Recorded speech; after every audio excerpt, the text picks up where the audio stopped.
Assalamualaikum warahmatullahi wabarakatuh. Anak-anak yang hebat dan soleh-solihah, pada video pembelajaran pendidikan agama Islam kelas 4 kali ini, kita akan melanjutkan pembahasan bab yang ketiga, subbab yang ketiga, dan yang keempat, yaitu tentang hormat dan patuh kepada orang tua dan guru, serta perilaku santun dan menghargai. Hormat dan patuh kepada orang tua dan guru. Pengertian hormat. Hormat secara bahasa artinya adalah menghargai, ta'zim atau sopan. Sedangkan pengertian hormat secara istilah adalah perbuatan yang menandakan rasa menghargai orang lain. Sedang pengertian patuh secara bahasa adalah suka menurut, taat atau disiplin. Sedangkan pengertian patuh secara istilah adalah perbuatan mematuhi atau menaati perintah.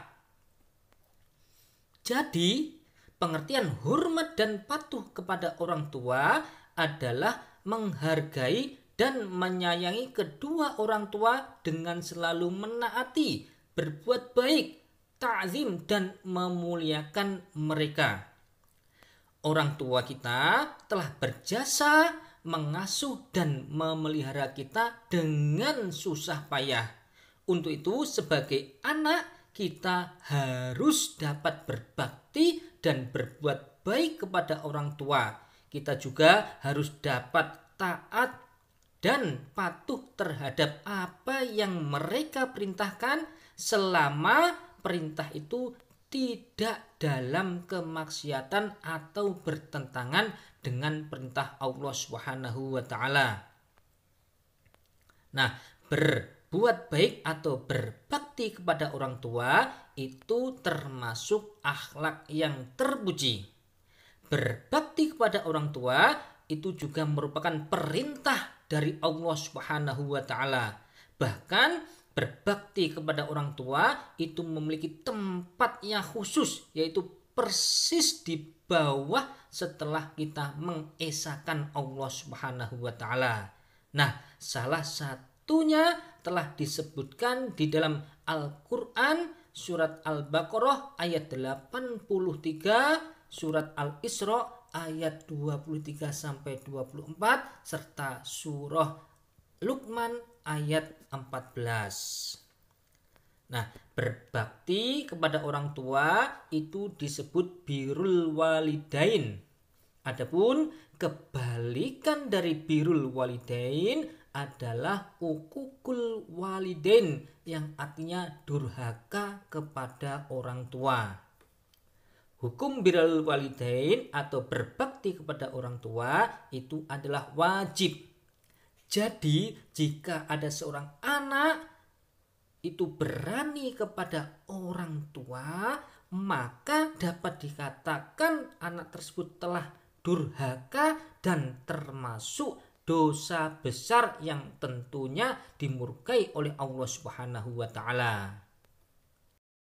Adapun alasan kenapa kita harus hormat dan patuh terhadap orang tua kita, yang pertama karena berbakti kepada orang tua merupakan bentuk ketaatan kita kepada Allah dan Rasul-Nya, karena Allah dan Rasul telah memerintahkan kepada kita untuk berbakti atau hormat kepada orang tua. Yang kedua, karena berbakti kepada orang tua menjadi sebab kita dimasukkan ke surganya Allah Subhanahu wa taala.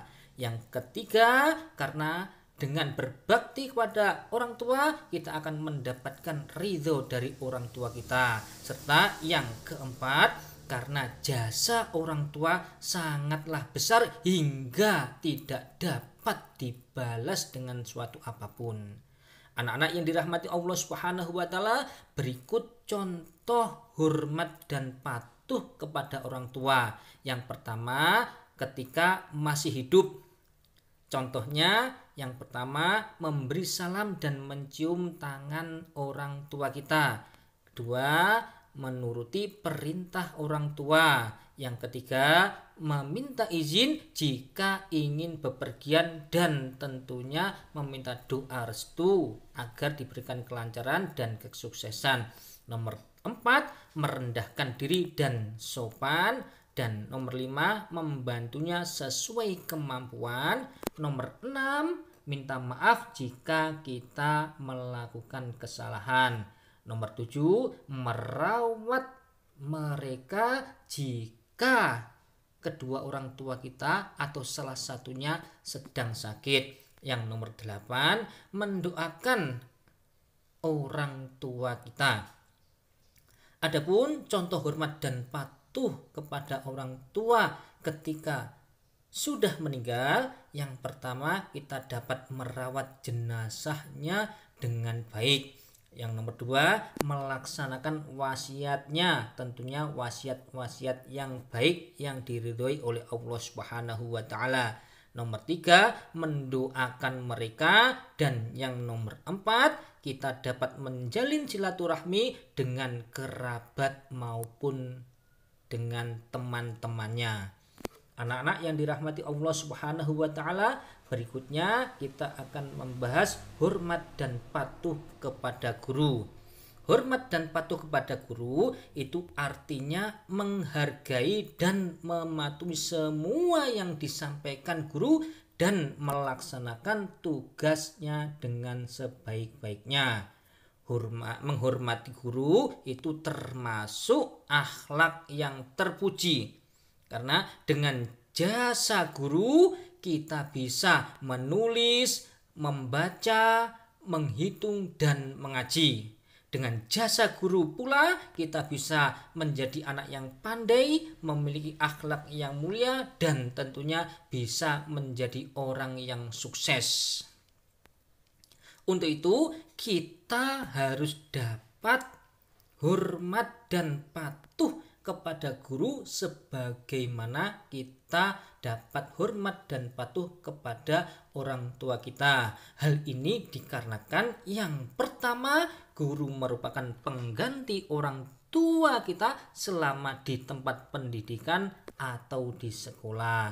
Yang kedua, guru itu merupakan orang yang telah membimbing dan mengajarkan tentang berbagai ilmu kepada kita. Yang ketiga, bersama dengan guru tentunya Allah akan mengangkat derajat kita semua. Anak-anak yang dirahmati Allah Subhanahu wa taala, adapun contoh hormat dan patuh terhadap guru diantaranya saat bertemu guru kita dapat mengucapkan salam, bersalaman, mencium tangannya. Saat guru sedang mengajar, sikap kita harus duduk dengan tenang dan mendengarkan. Yang kedua, tidak membuat gaduh di dalam kelas. Yang ketiga, memperhatikan pelajaran yang sedang disampaikan oleh Bapak Ibu guru kita. Contoh selanjutnya, saat guru sedang memberikan tugas, kita harus dapat mengerjakan tugas tersebut dengan tepat waktu. Yang kedua, melaksanakan perintah atau melaksanakan tugasnya dengan sebaik-baiknya.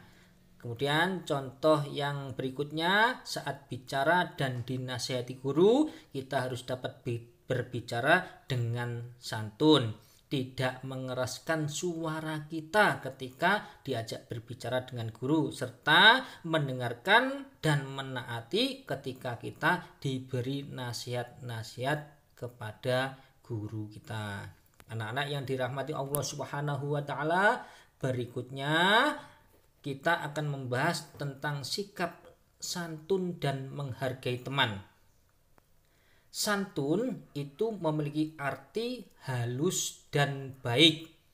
Baik budi pekertinya, baik bahasanya maupun baik tingkah lakunya. Juga dapat diartikan sabar dan tenang ataupun sopan. Nah, santun itu juga berarti penuh rasa belas kasihan, rendah hati dan suka menolong. Adapun lawan kata dari santun itu adalah kasar, jahat, tergesa-gesa atau sombong.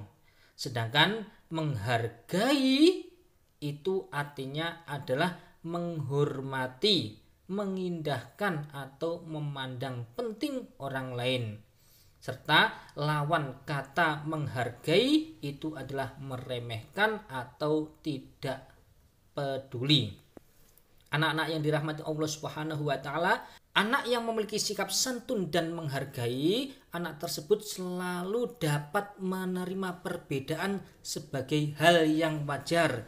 Yang kedua, anak tersebut selalu dapat menganggap keberadaan orang lain sebagai bagian yang penting dari sebuah lingkungan.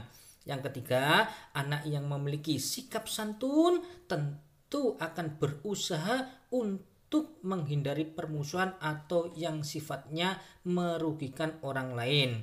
Berikutnya, anak yang memiliki sikap santun dan menghargai tentunya tidak akan membeda-bedakan antar orang satu dengan orang yang lainnya. Yang selanjutnya, anak yang memiliki sikap santun dan menghargai tentunya tidak menganggap bahwa dirinya itu paling baik atau paling hebat. Berikut contoh sikap santun dan menghargai teman.